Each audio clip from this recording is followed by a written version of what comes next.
and not eating and running.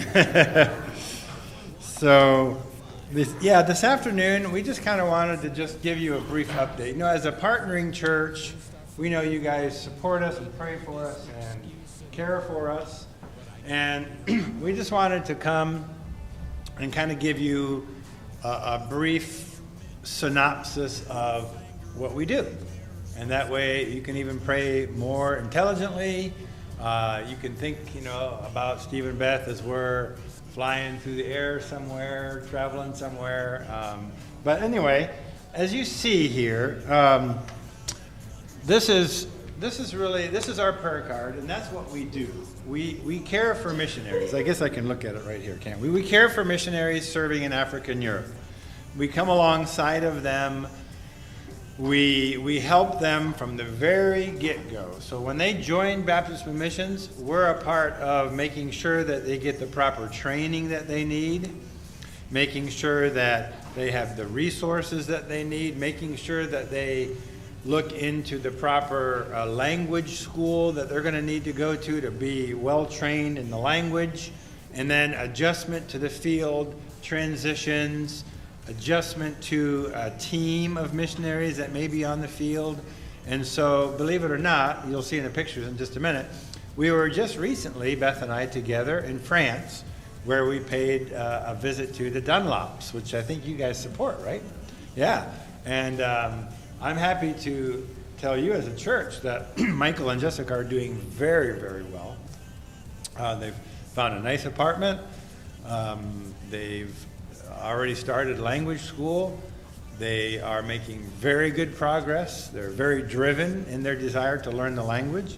And so they're doing really well. But let me just take you through from the end of last year till now. So, I guess we were here last September, and so I'll take you a little bit from that point on, just to give you an idea of what's going on now. If you like to pray, and you are one of the techie people in here, you can pick up your phone and take a picture of that, and that you can download what we call the Pray 938 app. So Pray 938. 938 is Matthew 9:38, right? Pray the Lord of the harvest. So I'm seeing most of the young people in here are getting it done, but most of the older folk in here are like, huh? What's that? But that's okay. I do see some older people doing it too. Here we go. There we go. Just take a picture of that right there. Download that app. It's free, and it takes you through the whole month. Every day you can pray for something specific. And it's a really great tool. So, just a reminder, as I take you through this, Beth and I are working with missionaries living in Africa and Europe. So we have 12 countries in Africa. Oh, by the way, just in case anybody didn't know, Africa is not a country. There are some Americans who think Africa is a country. It's a continent. And there are like 50 countries within the continent, okay? So we have 12 of those where we have missionaries that we are responsible for, and 12 countries in Europe. So all together, this is what this looks like, and this is why we need your prayer. Beth and I are shepherding and coaching 324 members in 24 countries in 8 time zones. So that's our responsibility. Now, let me clarify. The 324, that includes mom and dad and all the kids, and that includes those who have now come back to the States as retired. So even though they're retired, we still care for them. We still visit them, we still encourage them because they need encouragement. Making a transition back from where you've lived for 30 years, back to America that's no longer America that you knew 30 years ago, is a shock. And so we care for them all the way up until that point.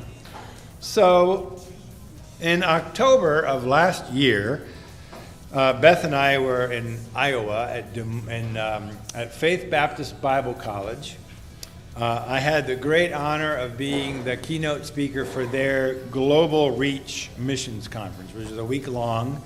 And the whole student body's there with some of the local churches that come.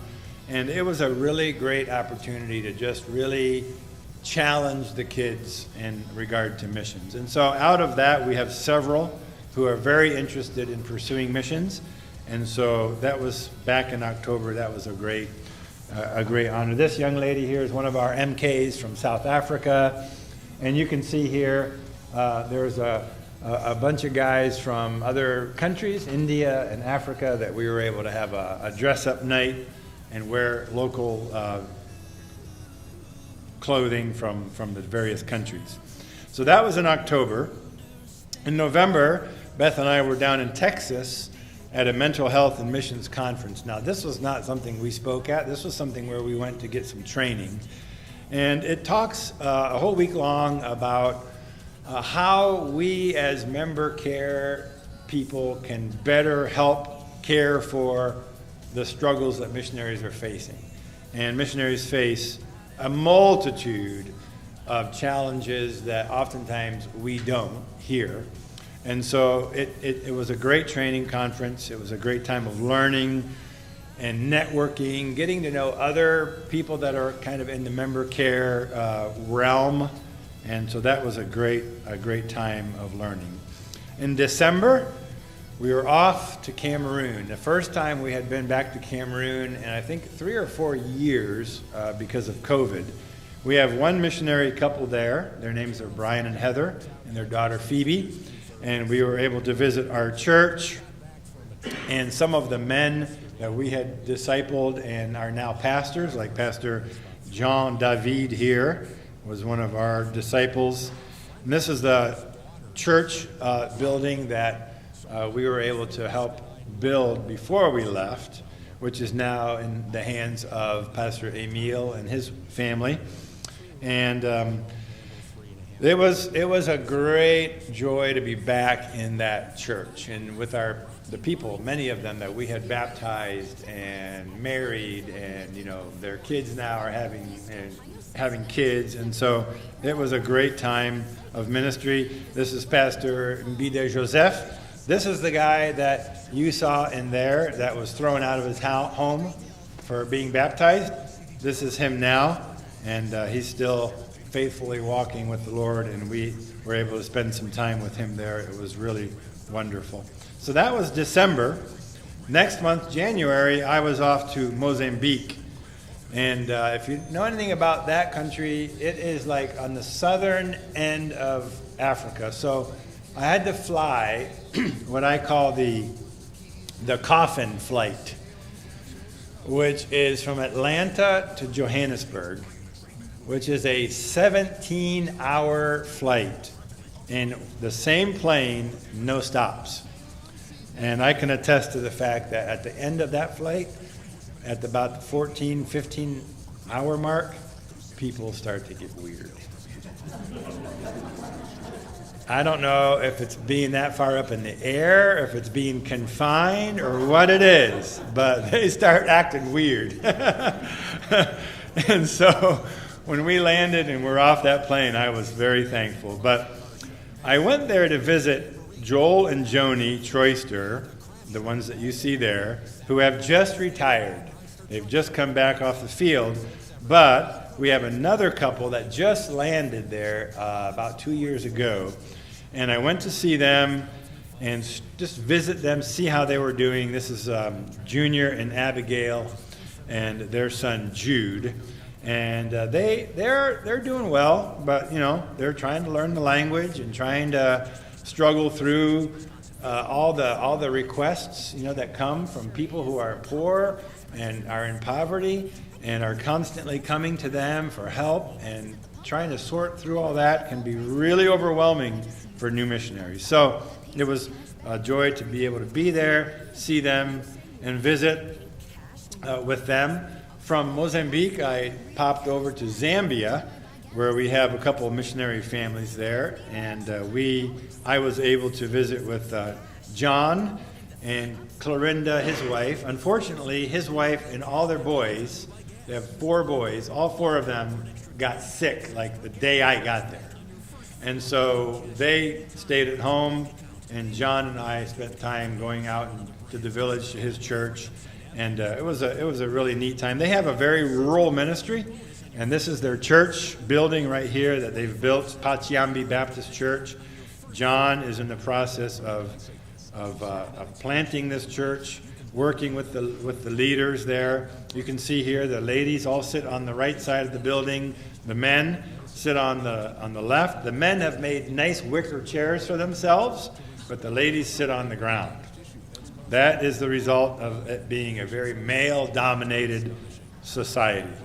This is the bridge that goes to their church, and just a very rural work, but a people that are steeped in animism and ancestor worship, witchcraft, and one of the things that is helpful is having experienced, all these things throughout my whole life in Africa, is one day John calls me up on WhatsApp, and he said, "Hey, do you got a minute? We need to talk." And I said, "Sure, what's up?" Did you get that? Okay, all right, just making sure you're awake. What's up? All right, not falling asleep yet. Okay. And this is what he told me. He said, "Well, we got here a few years ago, and he said I went to Bible college, and we studied all the ologies, theology, anthropology, bibliology, pneumatology, all these things. And he said we studied like angelology, we studied demons and angels and Satan." He said, honestly, I thought just a lot of what I heard people saying and stories I heard was just a bunch of mumbo jumbo, stuff. He said, but I'm here in Africa now, and I'm experiencing things that I never knew were real. And he said, this is weird stuff, man. I need some advice. I need some counsel. So we talked about it, and I reminded him that Satan is alive and real and very powerful. And Satan and his minions have the ability to do supernatural things that are beyond the realm of human ability. And I reminded him of how Pharaoh's magicians, did supernatural things like turning, the rod into a snake and, doing things that were supernatural. And so I said to him, here's what I want you to do. I want you to read a couple books. And I want you to go dig into the scriptures and develop your own really good theology on witchcraft and Satanism and all that. And so that you have a good, strong theology of how to handle that.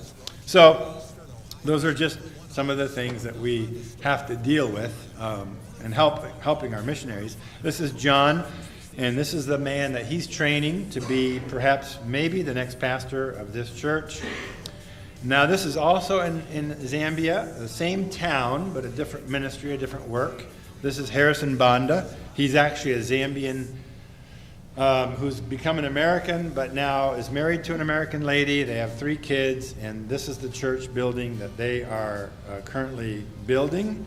This is the inside of that building. They're laying the cement floor right now.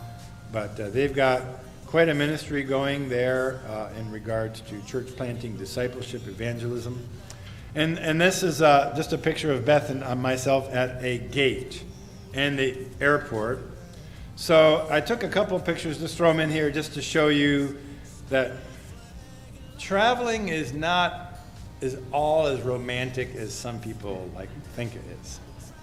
I had a lady come to me at one church, and she said, it must be just so wonderful just to be able to travel around the world. And I said, yeah, there are upsides, but there's also downsides. This is a picture of my dear wife after a long overnight flight. We landed in, I think this is in Paris, in an airport lounge or like a club there that we went to. And she was just, bless her heart, she doesn't sleep on the plane. That was my first overseas flight. That was Oh, okay, so this is way back. Okay. Yeah, that was a big one. And so there, that's it. This was when we landed in. He left me in charge of the bags of the house. She did. I went to rent a car, and I came back, and she's sitting on the ground, fast asleep, leaning against the suitcase. So, yeah, traveling, is not all it's cracked up to be. Trust me. But that's the way you can pray. We travel a lot, and we need stamina, strength, protection. And here's what I want to spend a few minutes just talking to you about. So, I think it was Ben. Did you ask me about that? Yeah, Pastor Ben asked me about the conference that we had in February, and it was almost like no words to describe how wonderful it was. It was like a little piece of heaven on earth. We put so many hours and weeks and even months of work into this conference. We ended up having 123 people from all over Africa and Europe show up in Spain. And we had a speaker came who did just he's the president of Faith, Jim Tillotson is his name, and he just did a phenomenal job at talking right to the hearts of our missionaries. So it was just wonderful preaching, phenomenal singing, with everyone singing in their own mother tongue, coming from, all kinds of different countries where they don't, and interaction with missionaries, and in a beautiful, beautiful location. Southern Spain it's a great place to visit in February if you ever get the chance. This is the hotel we stayed at. This is my assistant, Molly, who works with me at Baptist Missions, and her husband. They were both able to come, and it was life-changing for them to be able to see the missionaries being ministered to and interacting with one another. What's the word I'm looking for? The chemistry of that place was tangible. It really was. There was laughter. There were tears. There were prayer requests being shared. And it was just a phenomenal time. These two guys here are actually the pastor and head deacon of our home sending church, Grace Baptist in Binghamton, New York. They came and ministered to all the teenagers that whole week. And this is them and Beth going to the nearest grocery store and getting ready to go raid the snack aisles of all kinds of snacks and stuff for the teenagers. And they just did a phenomenal job. We had 10 people come, paid their own way, took vacation time to come and spend a whole week just ministering to the 40-some MKs, missionary kids, that we had at this conference. And it was really phenomenal.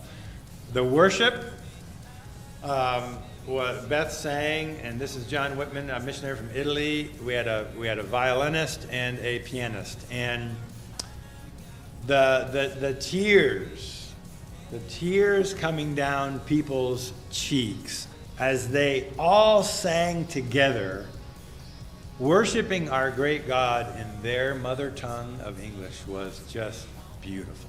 It was beautiful. We had missionaries give testimonies afterwards, and one older missionary, probably in his mid-60s, so getting up close to retirement, he took the microphone and he said, "Can I give a testimony?" Like a little kid, he's so excited. He said, "This was the best week of this entire year." And he was just moved. So I just want to say to all of you who prayed for this and who made it possible, man, thank you. It really was a beautiful time. So this is the whole group here that came, and oh yeah, I have to show you this too. So we had 3 churches that actually went out and got the information of all the different MKs. And they got the name of the MK, they connected with the MK's parents, and they asked, okay, what does your kid really like? And they gave them a list. And so these 3 churches, individuals from these 3 churches, went out to like a Walmart or wherever and literally picked out things that were specifically for that child. So certain kinds of candy, certain kinds of little toys, and they then presented every MK with their own 1-gallon Ziploc bag full of personalized candies and toys. And you can see right here the smiles on their face of what that meant. And even the parents were like, we just couldn't believe that somebody cared enough for our kids that they would go out and do that for our kids. You know, so it was just, yeah, it was really amazing. These are, yeah, I'm just going to go through that one. So that was in February. We come home off in March down to South Carolina, where we had a Bob Jones University retreat. So all these kids that you see here are all from Bob Jones University. We actually paid for them to come to a camp for an overnight. So we paid for their food, we paid for their lodging, and I say we, I'm talking about Baptist Missions. And we get them away from school, and we get them all to ourselves, and we just talk to them about missions. And we let them ask questions, and we have workshops, and we break out into small groups, and we do all that, just to kind of really inform them, educate them, and inspire them to consider missions with their lives. So that was a great trip. It's just one of the things that we get to do. More than just visit missionaries, we get to interact with colleges, campuses, and churches, and students, and things like that. Well, who do we have here? I think you know those people. I was down for a quick visit to them sometime must have been in February or March. In March, Beth and I flew down to Florida, where we spoke at several churches down there.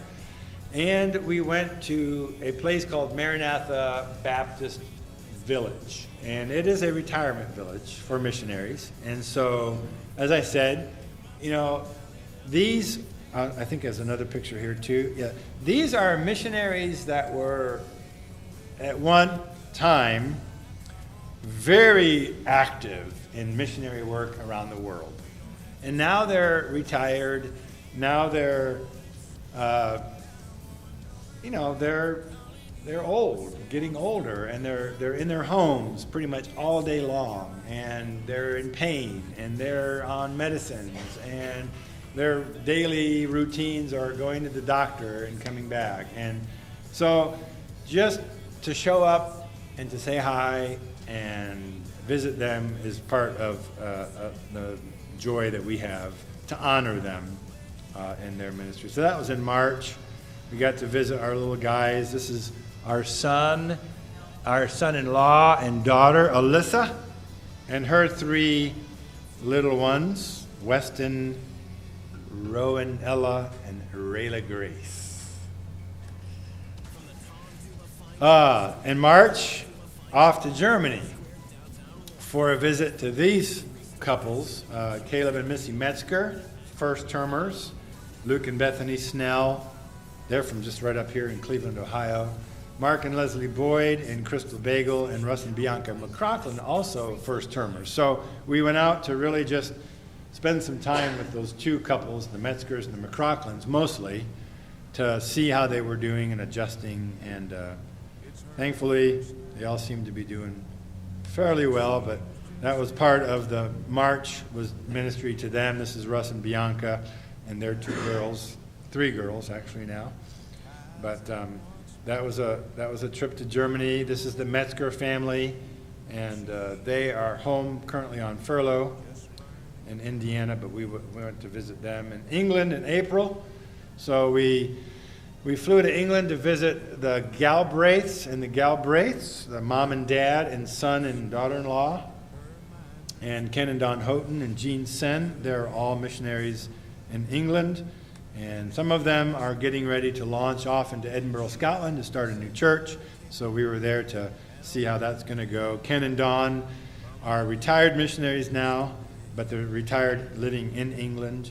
And we served together with them as a European coordinator. So he worked with me as kind of a hands-on guy in Europe, and he traveled around to Europe, but he's since retired. So I have been praying about someone who could replace them to be on the European continent. But we're praying about that, and I'll share with that in just a minute. But here's Glenn and Tammy Galbraith, are church planters in England. And I just took this picture to show you. Behind us is this red, white, and blue thing. That's actually a hovercraft. It's the only operational tourist hovercraft functioning in the world today. And it just literally like kind of comes up off the ground and huge fans underneath, and then it just shoots across the water, across the English Channel. But so this is the young couple that had just arrived. This is the one that we primarily went to visit and see how they were doing, their girls, and how they're adjusting to life in England. They have since moved from England to Scotland, and they'll be starting a brand new church in Scotland. This is Jean Sen. She's actually from Malaysia, and she is also there, a part of that team, planting a church in Portsmouth, England.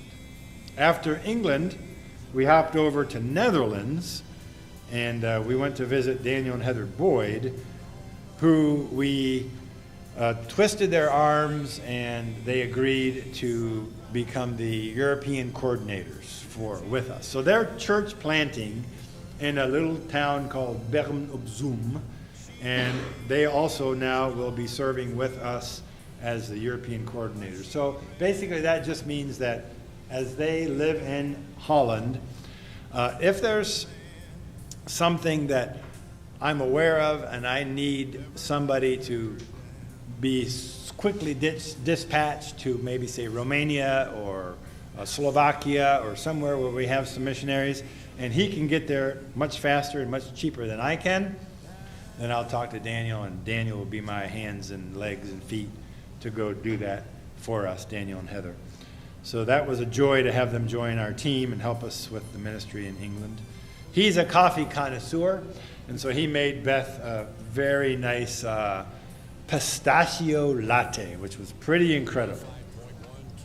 Yeah, it was on her lips. This is them, Daniel and Heather. We took them out for a lunch before we flew back to the States, and we had a good time with them.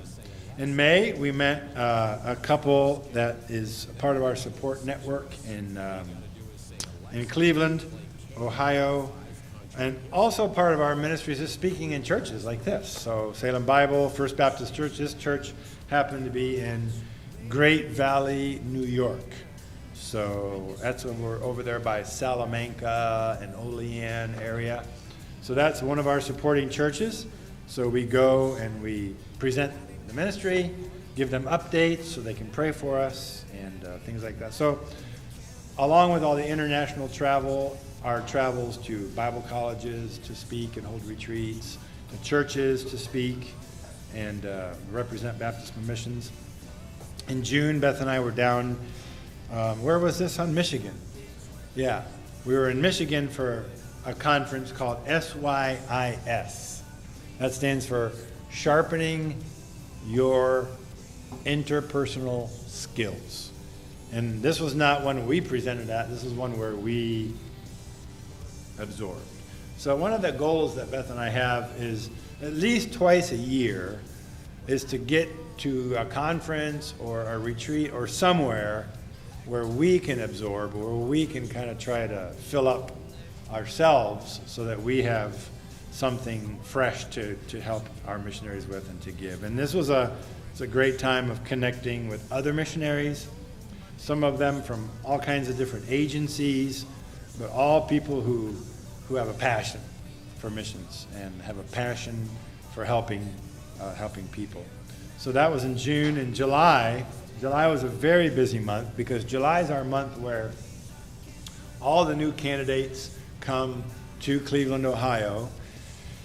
We take them through a whole week of training. They then are officially absorbed into Baptist missions as new missionary candidates, and then we prepare them to go out and start raising funds and doing what we call deputation. And this young man here is going to be going to Slovakia, and Obed and Lacey, they're a Canadian.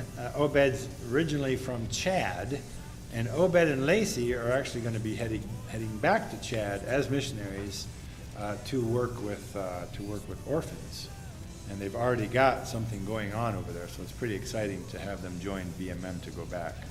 And these two young ladies here are part of our team.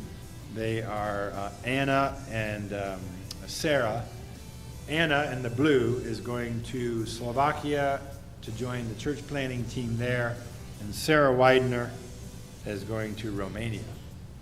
And so we spent a week with them doing training, preparing them to go out and launch and raise up partners for the ministry. In August, guess where we were? We were in France, and we did something this time that we don't normally do, but usually we get to where we're going, where the missionaries are. This time, I kind of surprised you, but I guess you kind of knew too, but you didn't know all the details. But August was our 35th wedding anniversary. So when we got to Paris, I had booked a hotel, and we spent 2 nights in a hotel in Paris, just us time. And we spent a couple days just walking around Paris and just enjoying wonderful coffee and fresh French croissants, and it was really, really, really fun. But then, this is our 35th wedding anniversary dinner. We ate dinner on a little street cafe, and we had French cheese fondue, which was really, really cool. Oh, that's... We'll skip past that one real quick. Now, this is the family we went to visit in France. This was the real purpose of our visit, was to go visit the Dunlops. And by the way, you all know that they've had their baby, right? And they don't know yet? Okay, so on what's today, the 17th? On the 13th, she went in for a pre-scheduled C-section, and everything went very well. She's still in the hospital and should be released tomorrow. And baby Claire is healthy, mom is healthy, everybody's doing great. So we went and spent, I think 2 or 3 days we were there with them. We had a meal in their home with them. We were at the church with them, and they showed us kind of around, and we got to really just kind of really see where they're at. But I'm happy to just say that they seem to really be doing well. So, and if you didn't know this, Michael is he's a coffee guru. He's a roaster par excellence, and that's one of his ways of actually getting to know people in France. Is he'll go into a coffee shop and he'll start a conversation with one of the baristas, and the next thing you know, the owner or the manager is out and they're talking about coffee roasting and all this kind of stuff, and he just has really got a knack for that. And so that's going to be one of the ways that he builds relationships with people through coffee. And he made us a delicious cappuccino that we enjoyed thoroughly. One last picture with them and their co-workers. Ed and Sylvia Christie are in the same town. Ed and Sylvia are kind of more or less mentoring Michael and Jessica right now. And Michael and Jessica are very, very blessed to have the Christies there to kind of help them, mentor them through these first initial months and year of adjustment to France. This is the inside of the church plant. that Ed and Sylvia Christie are doing right now. This is actually a restaurant, and on Sunday it's closed, so they rent it, and they move all the tables out of the way and set up chairs, and this is their Sunday morning services. And this is the last photo that I have to show. This was my last trip to Uganda. Excuse me. And I just want you to just look at those guys. They are like absorb the Bible. They are rural pastors. Now, what I mean by rural pastors is that when we landed in Entebbe, Uganda, which is near the capital city of Kampala, we flew 3 legs to get there. And I say we. Steve Anderson is a colleague of mine at Baptist Missions. He and I went specifically with the purpose of training these pastors. But we had 3 legs of travel to get to Uganda. Then we were in a van for about 5 or 6 hours, some of it over paved roads, some of it over just treacherous roads, getting up into the bush where there was no running water, there's no electricity. They did have generator that they would use at night. But we got up to this place, and this is called the Rural Pastors Institute. And there's a Ugandan man who leads this. He's doing a phenomenal job. But he brings in all of these pastors from all these surrounding rural villages where there's nothing. I mean, there's no electricity, there's no running water. They're all subsistence farmers. Many of them only have a 3rd to 4th, maybe 5th grade level education. So they can read, but, you know, it's kind of slow, but they can read. And they're just hungry for teaching. So Steve, my colleague, taught on preaching and teaching, homiletics and hermeneutics, and I taught on the life and work of a pastor, pastoral theology, and it was an exhausting trip, but it was magical and marvelous to be able to just have people like absorbing, you know, and just drawing in all this truth. But we taught from 8 o'clock, breakfast was at 7, and we taught from 8 o'clock in the morning till 10:30 at night. And a few times, a couple of the guys fell asleep, but not very often. And I, you know, like at the end of the day, I could hardly talk. My voice was shot. I was gone. And then we were, you know, the sleeping conditions were, yeah, you know, not like home. Trust me, they were not like home. And we were eating African food every day, which was good for the first day, but then the same food 5-6 days in a row. So we were like, okay, this is good, but we're ready to get something else different, you know. But that's how they eat. They just eat the same thing every day. It's all they have. And so, but it was a joy. And I just got back, like, I haven't even been back a week yet, have I? Monday. Okay, yeah, so just last Monday. So it's a 7-hour time change, and it was a brutally long but wonderful trip. And so that brings you up to here we are today. And that's just a basic kind of a very, very broad overview of the last year of ministry, what we do. That's not to mention just all the daily grind of going into the office and, you know, answering 25 emails and taking phone calls and talking to pastors, and that's just part of the everyday grind. This is the actual more of the outside of the office kind of work that we do. So that's pretty much the last year. And so if you have any questions of this year, what's happening October, November of this year? Oh, yeah. Yeah, so we have new missionaries in Spain. And so we actually have four different units in Spain in 4 different cities planting churches. One has just arrived about a year ago.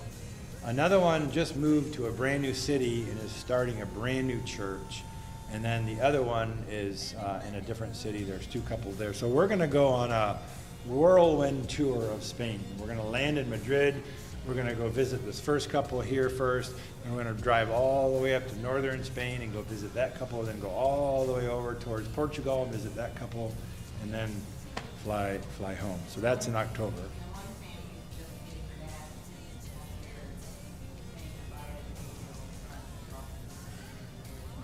Yeah. Yep. We want to go visit them and just help kind of walk them through the grief and when they go back to their apartment where they lived with their girls and Ian, they're going to be going back this time without Ian, who's gone, and it's going to be a challenge for them for sure. So. And then what's November? Oh, November, I'm off to the Central African Republic for the Baptist Missions 100-year celebration. So Baptist Missions was started in Central African Republic in 1920. So we're 103 years old this year, and they have been saving up money and planning and preparing post-COVID. They were going to do it during COVID, but they had to postpone it. So they're doing massive celebration. There are literally thousands of Baptist churches in Central African Republic due to Baptist missions missionaries through the years, like even my mom and dad here. And thousands of these churches will be coming together to the capital city of Bangui to celebrate and to give thanks to Baptist missions. So Dr. Odell, the president, Dave Ferguson, the vice president, myself as African administrator, and Dr. Odell's wife, all four of us are going to be traveling out there for that. We'll be there for a whole week, and so counting the travel and everything, it'll be about 9 or 10-day trip. And that's in November. And then in December, Beth and I are going to take a little 1-week vacation. So that's that. So any questions? Any questions about anything that we do, about ministry, family? Oh, I think I have one more picture here. Yeah, there we go. There's our kids. So, so let me start from the left. You can see obviously Beth and myself there. I'm holding Henley, which is our oldest son Ben's daughter. So Ben is right beside me. That's his wife Lauren, and right below her is Noah, our first grandson, and Jasper is their son too. He's in the blue shirt in the front, and then there's Henley. And then there's the couple that you already saw on here is Austin, our son-in-law, and Alyssa, our daughter, in the middle. She's holding Rayla Grace, and below her is Weston, their oldest son, and right next to him is little Rowanella. And then on the right is Brandon and his wife, Becca, and their son. Oh, their daughter. That's their daughter. Okay. That's their daughter, Ellie. Their daughter, Ellie. And she's part of the family. So that's that. I think that's why you picked her up, because everybody else. Yeah, everybody else is holding their kids. So that's the crew. And that is any questions? All right. Well, I know that I can say, I have one. do you? Drive home. Who's going to drive home? Whoever drinks the most coffee. But I do, Beth and I both do really appreciate Salem Bible. We thoroughly enjoy coming here because we just feel like so welcomed. We feel a part of the family here. Your friendliness is contagious. I'm seeing quite a bit more people on Sunday morning than I saw maybe a couple years ago. So that's really encouraging too. And thank you for welcoming my mom and dad in as members. I know they're thrilled to be a part of the membership here. Thank you for your prayers. Thank you for gift cards, for just the way that you minister to us as we minister to our missionaries and people around the world. We are very grateful to be in partnership with you. Pastor Doug.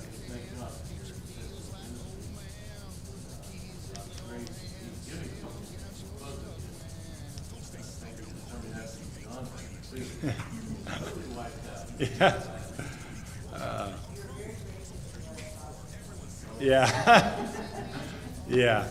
But you're right, Pastor Doug. That God's grace has been manifest. To think that a couple of years ago, Beth had major reconstructive back surgery. I had back surgery, but it was just what do we call that thing I had? A laminectomy. Yeah. But still, God has been so good to us and so gracious to allow us to serve Him in the way that we do. And so we give Him the glory, the praise, and the honor, and we thank all of you for partnering with us to make it possible. So. I wish you all could have seen us get to bed the other night after we were done. We got down and said,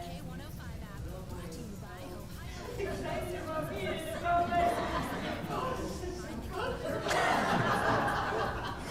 Yeah, that was pretty much after sleeping on a cement slab for a week. So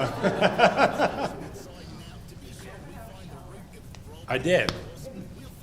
I took, this is probably a little too much information, but I took this big bag of camping wipies. Have you ever seen those? They're body wipes. Yeah, they're actually body wipes. And so in the evening, after I'm all sweaty and sticky, I would take one of those body wipes and just kind of wipe, the areas that were all sticky and stinky. And I'd try to go to sleep like that. But we did finally get a shower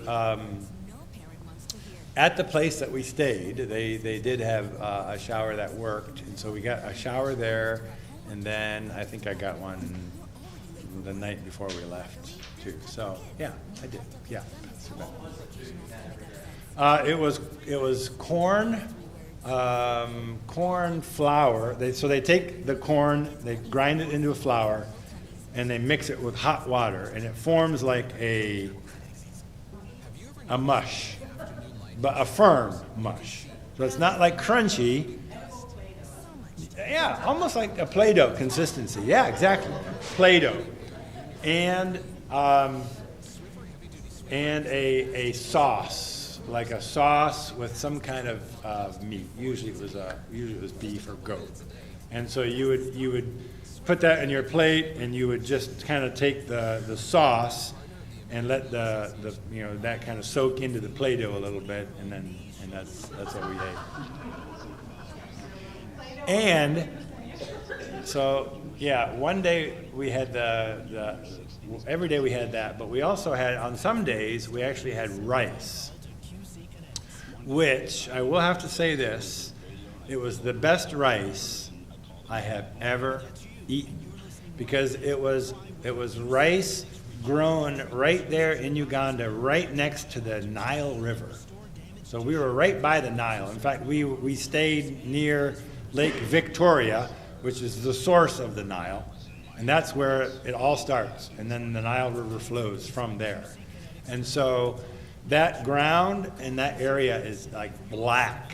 It's so fertile. It's black with so much fertile nutrients and minerals and everything. And the rice that grows there is just beyond description how delicious it is, because they harvest it right from the ground and then they serve it. So it's not bleached, it's not packaged, it's not all the things that they do to the rice that you buy in the store. So that was a treat.